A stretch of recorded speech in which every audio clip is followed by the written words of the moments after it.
Whenever we're studying the 18th century, we have this location in mind in any sort of community in the 18th century, and that would be the tavern, sometimes called an ordinary or an inn.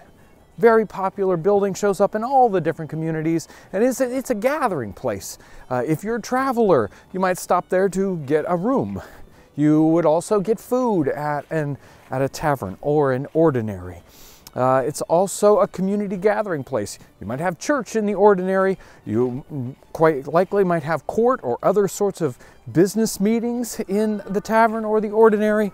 But one of the things that we're going to talk about today that shows up happening in taverns and ordinaries is gambling.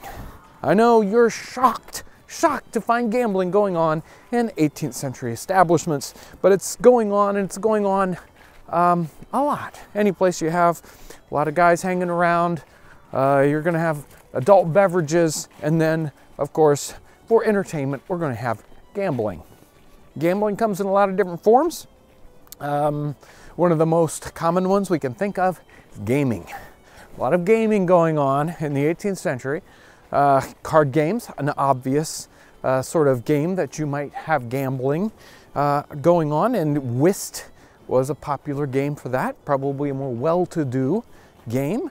Also, there was a simpler game that everyone might enjoy, which would call all fours. People would gamble in that. It's a trick point-based game that doesn't have partners, and very much more luck-based rather than skill-based. There was also the popular game for gambling, backgammon. So in Cresswell's journal, in Alexander Hamilton's journal, they talk about rattlers. So folks with the dice in the box and they're rattling them. A lot of that going on. If you read these journals, it's really quite fun to see the different references, them talking about the different people gambling at different times, or their luck or not luck at gambling. Poor Nicholas Cresswell, he was traveling in 1774 through 1777. He did not have any means of income, and he didn't have very much money, and he would go to places and he would make friends with people, and then he would find out that they were avid gamblers, and of course he couldn't really partake because he didn't have any money. So he was running into that all over the East Coast as he was traveling. There's also more than just, games, backgammon, card games. There were billiards. People would, of course, gamble when they're playing billiards, and different communities would try to suppress this gambling urge with different kinds of luck.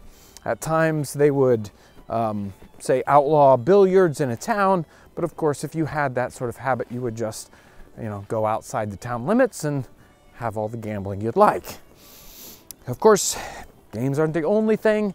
You can gamble on sporting events, and they had lots of that going on right there in the tavern.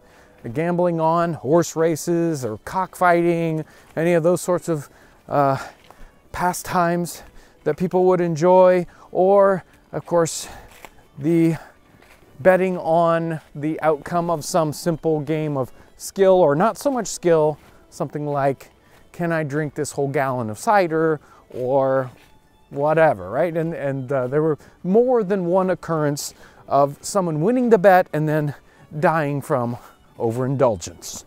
So we can get a glimpse of what this tavern life was like in the 18th century. Kind of, I'll bet it was rude and clamorous. I can imagine a lot of clamor going on, and there were a lot of people commenting on how the backgammon playing was so loud that they couldn't hear themselves think, right? It's so much fun reading and learning about the 18th century, getting a grip on what it was like then, and so I have a lot of fun with that, and hopefully we'll be able to have an interesting tavern scene sometime in the future where we go to an historic site, besides, of course, visiting us in the Nutmeg Tavern. Live streams on Friday. Thank you so much for coming along on this adventure about gambling in taverns in the 18th century. Thanks for watching.